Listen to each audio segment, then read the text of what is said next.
Welcome students in your SST class. I am Angira Neogi, your SST teacher. Today we are going to learn the second part of our chapter, that is tribals, Dikus and the vision of a golden age. So in the previous part we have already learned about the tribals life. Okay, we have learned about the four different types of activities of different group of tribes who lived in India. Those activities were: number 1, jhum cultivation; number 2, hunting and gathering; number 3, herding animals; and number 4, settle down as a cultivator. Now in this part we will learn how did colonial rule affect tribals' lives. Okay. So the tribals' lives or the group of tribals' life changed during British rules. Let us see what these changes were. Number 1 changes: what happened to tribal chiefs? So before the arriving of British, in many areas the tribal chiefs were important people. Okay. See, they control the whole administration of their territories, and in some ways they had their own policies and local rules to manage land and forest of that territory, and the people and the tribals people who lived inside that territory had to maintain that rules. But the situation was changed when British rule were imposed over the forest or the tribal people. The function and the powers of these tribal chiefs changed considerably. Now they didn't enjoy such autonomy, such authority which they had enjoyed earlier. Okay, and their administrative powers was also reduced, and all time they have to follow the laws made by the British officials, and also had to pay tribute to the British. Okay, so this was the situation of the tribes. Next thing, what happened to the shifting cultivation? In the previous chapter part we have already learned that the most of the tribal people took jhum cultivation or shifting cultivation as their livelihood. But the British government was uncomfortable with these shifting cultivators. Why? Because they didn't have any fixed place or fixed house. So British government did not impose their rules properly on that people, on that tribal people who were engaged in shifting cultivation. Why? Because if they move from one place to another, then it would very difficult for British government to monitor themselves, to collect revenue, taxes from those shifting cultivators. Okay, so what did British do? The British introduced the land settlement. The British introduced the land settlement. What was this land settlement? They measured, first they measured the land, then defined the rights of each individual to that land, and fixed the revenue demand for the state. Okay, so first they measured that land, and then give rights to the individual, that this part is your, and you got the right for this part of land, and as you got the right for that part of land, then it is your responsibility to pay tax to the British. Okay, Some peasants were declared landlord. That means they got the right of the lands, and other tenants. So tenants do not have the right on the land. Okay, tenants were have to pay the rent to the landlord.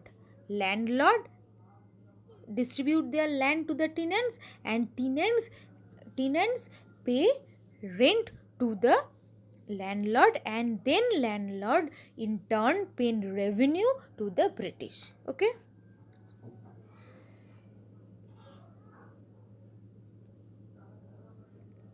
Okay, the British efforts to settle jhum cultivators was not very successful. Why?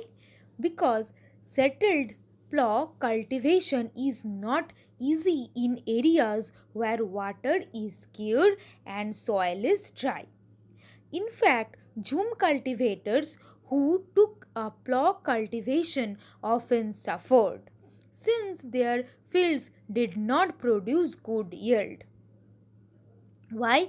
Because uh, few lands few lands are in dry area, so they need irrigation. Now we practice irrigation, but that time the shifting cultivators did not know irrigation, so they never choose that type of land which are uh, dry in nature. So when they cultivate that dry land in monsoon, they do not need extra water. But if they are forced to cultivate that same land in winter, then they face scarcity of water. Okay. So the jhum cultivators in northeast India insisted on continuing with their traditional practice. So north east India की जो cultivators थे वो क्या traditional जो practice थे उसको ही follow किया. They followed the traditional practice. They didn't follow the new form of cultivation, that the land settlement. Okay, facing widespread protest, so different groups of tribal peoples of northeast and the forest dwellers protest against this land settlement. So facing widespread protest, the British had to ultimately allow them the right to carry on shifting cultivation in some part of the forest. In some part, not all over the forest, but in some part of the forest. Okay. Now the third point is forest laws and their impacts. So British imposed these forest laws, there's land settlement and other type of forest laws. क्या था? They didn't allow the tribal people to collect fruit from the forest, to collect different woods from the forest, to hunt animals from the forest. Okay, so how can this tribal people survive? And at last, British government didn't allow the zoom cultivation of that people. So the tribes who totally dependent on the forest face a huge problem. And in some parts of India, the forests were classified as the reserve forest. So, in the reserve forest, the movement of these tribal people collecting food, hunting animals, cutting down the trees without the permission of the British was strictly prohibited. Okay. So, there was another problem. As the government stopped the movement of this tribal people and jhum cultivation in forest area, then the colonial officer faced another problem. Which type of problem?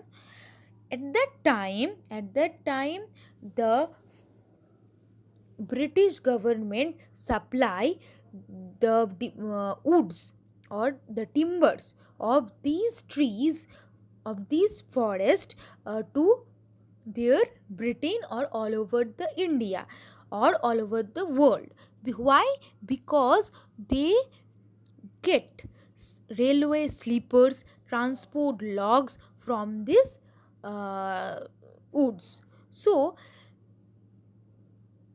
to British, these woods, these sleepers was very highly demanded. Okay, so they need they need laborers to cut down trees from the forest. But when they totally banned jhum cultivations and forest movement of the tribal people, then a scarcity of labor was introduced in forest areas. So what was the solution? Colonial officers came up with a solution. They decided that they would give jhum cultivators small patches of land in the forest, and allow them to cultivate those on condition. On condition. What were those conditions? Those who lived in the village would have to provide labor to the forest department. Number one condition, they had to provide labor to the forest department. Why?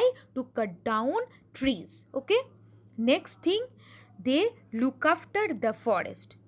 Okay, that any other trespassers couldn't allow in the forest and destroy the trees. So, in many regions, the forest department established forest villages to ensure a regular supply of cheap laborers. So, laborers के लिए वो लोग क्या किया था? Demand labours का demand था, and to meet the demand of the labours they allow jhum cultivation in small patches of the land. Okay, next thing. Now, many tribal groups reacted against the colonial forest laws. They disobeyed the new rules, continued with practice that were declared illegal, and at time rose in open rebellion. Okay, so rebellion was started. Such was the revolt of Sangram Sangma in 1906 in Assam, and the forest satyagraha in 1930s in the central province. This two revolt was first started against the British rule by tribal community. Next point, the problem with trade. How many problems? First problems were faced by the tribal chiefs. Next problem, shifting cultivations were banned. Third problem, the forest law that was imposed and that transferred the tribal people from forest person or cultivators to laborers. And fourth problem, with traders. Okay, during the 19th century, tribal groups found that traders and money lenders were coming into the forest more often. Why? Wanting to buy forest products. Which types of products? Mainly the silk. Mainly the silk. And they offered cash loans and asked them to work for wages. That traders and money lenders offered loans and asked tribal people that to take the loan and start silk production, and then work as their paid wages. Okay, in the 18th century, the demand of the Indian silk was in European market was very high. The fine quality of Indian silk was highly valued and exports from India increased rapidly. As the market expanded, East India Company officials tried to encourage silk production to meet the goods demand. Okay, so then what happened?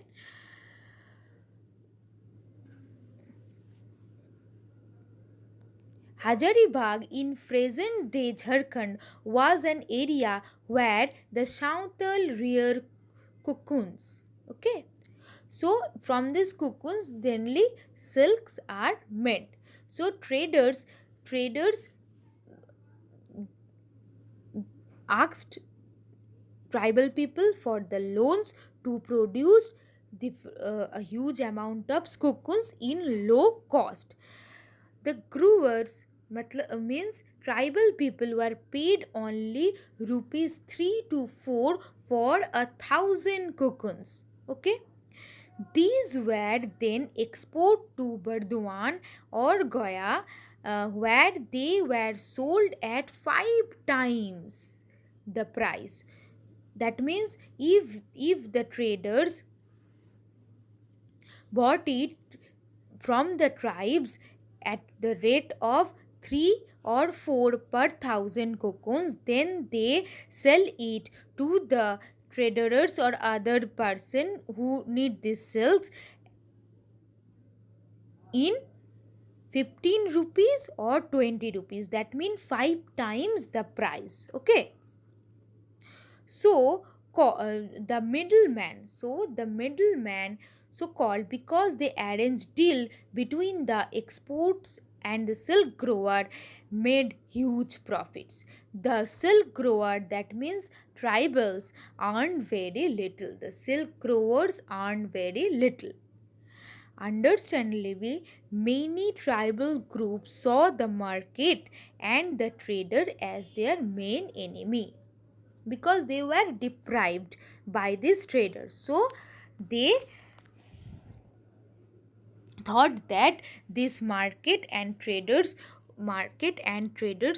as their main enemy. Okay,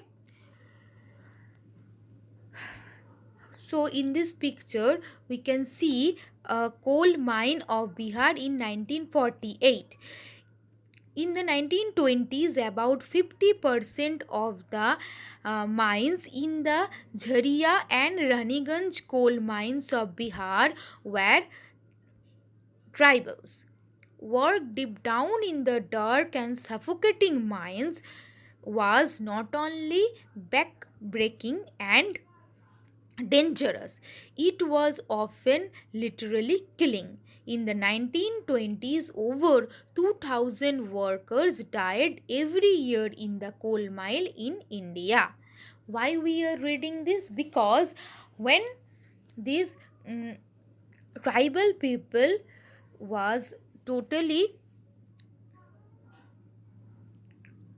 did not get the when these tribal people didn't get their proper rights for jhum cultivations and British banned their entry in the forest and they were deprived by the traders and exporters, then there was a need in the search for different types of works because they have to live, they need food, then from where they could get their foods, so they need to move other places, like many tribals people moved to Assam or northeast part where the tree plantations industries or tree plantations were developed and they joined there as the laborers. Okay, and next thing they also became laborers in the mining sites in different mines.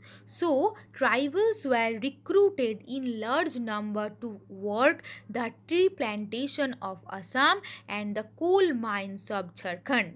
They were recruited through contractors who paid them miserably low wages and prevented them from returning home, and their situation and their lives were very in very pathetic situation. Okay, now next part, a closer look. So next thing what happened, tribals peoples were deprived, they were exploited, and their situation was not good. So different rebels happens. The number one, the Coles rebels in 1831-32. Number two, Chantal's Rose revolt in 1855. The number three, the Bastar rebellion in central India in 1910, and the Worldly revolt in Maharashtra in 1940s. So these four important rebels were took place by the tribal community against British movement, British laws, or the encroachment of the forest area. Okay.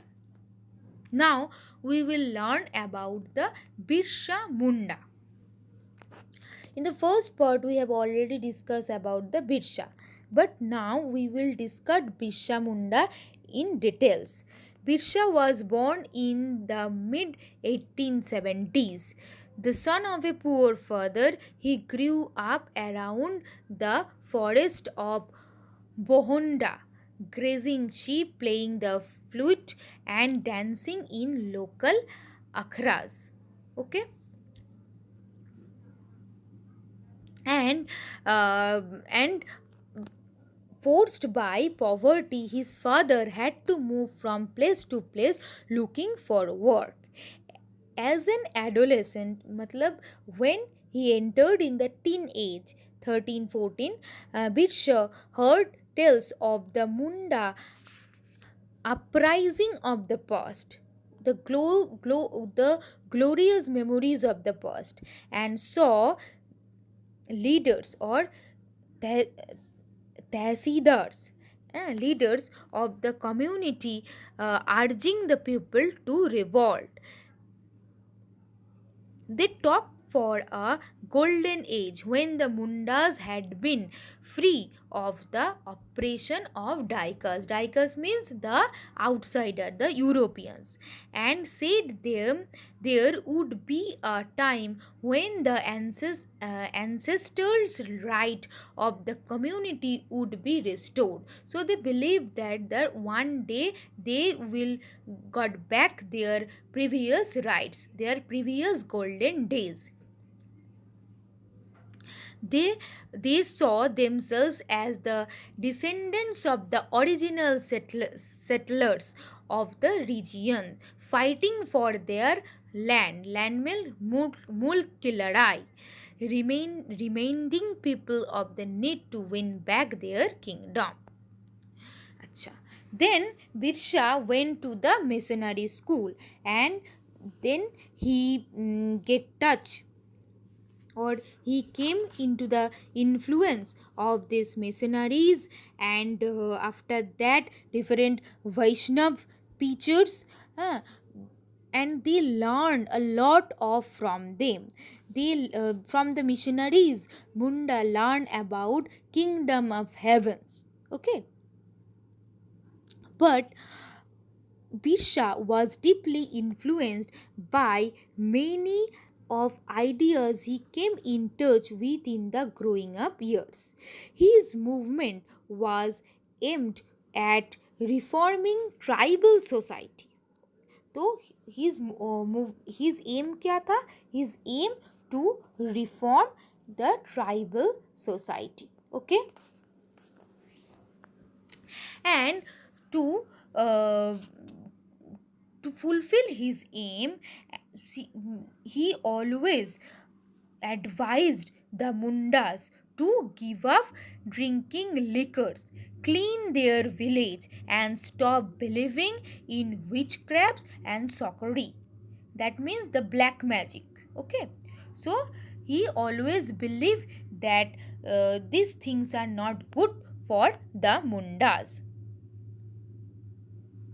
But we must remember that Mirsha also turned against missionaries and Hindu landlords. He saw them as outsider forces that was running the Munda way of life. Okay. Now, what happened? In 1895, Birsha urged his followers to recover their glorious past of Mundas. He talked of a golden age in the past, a Satyug, a age of truth.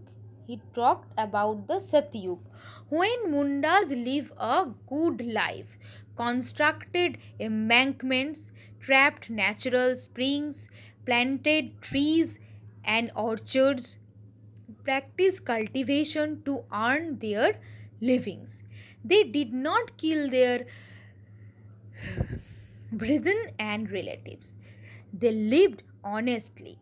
Birsha also wanted people to once again work on their land, settle down, and cultivate their field. So basically, he wanted to rejuvenate or revive the past glorious history of the Mundas. Now, what worried British officials? Why British officials was worried about the Munda?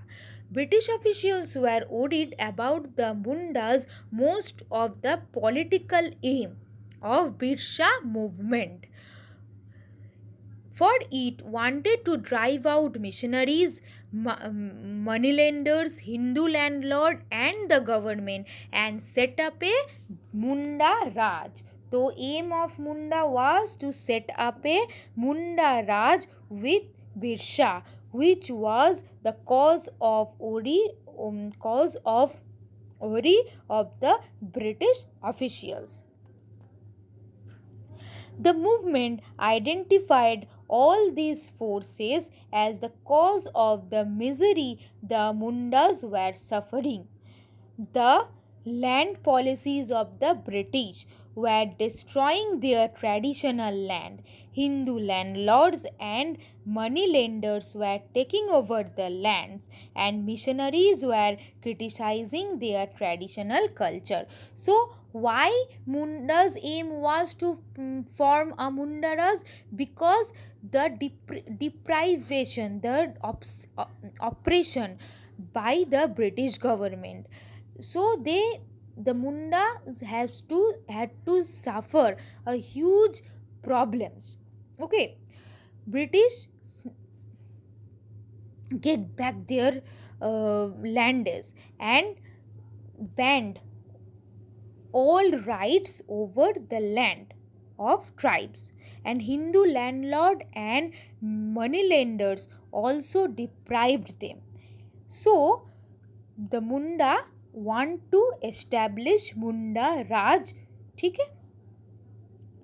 As the movement spread, the British officials decided to act. They arrested Birsha in 1895. They arrested Birsha in 1895 in the charge of rioting. Okay, rioting. After 2 years, Birsa Munda was released in 1897. Okay, and he began touring village to gather support. He used traditional symbols and language to rouse people and urge them to destroy Ravans. Ravans, we know about Ram and Ravans. So Ravan was a devil in our history.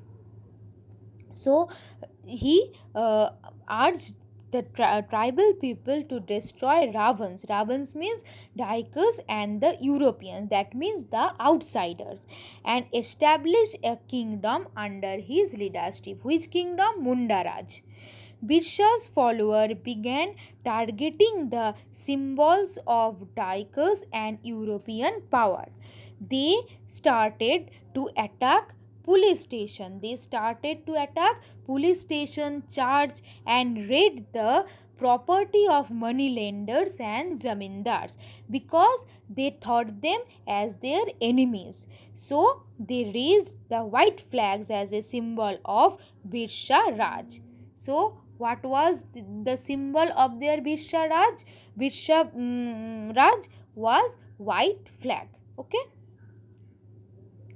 In 1990s, Birsha died of cholera and the movement faded out. However, the movement was significant in last 2 years. The main significance of this movement was two. First, it forced the colonial government to introduce laws so that the land of the tribals could not be easily taken over by Dikus. So the number one objectives क्या था, significance क्या था, जो colonial जो rules और laws colonial government imposed over the tribal people, that should be banned and that should not easily take over the lands of those tribal peoples by tribes. Second, it showed once again that the tribal people had the capacity to protest against injustice and express their anger against colonial rule. So tribal peoples are not weak. This movement, this revolt proved that tribal people can fight if they face any injustice. Okay, they did this in their own specific way, inventing their own rituals and symbols of struggles. Okay.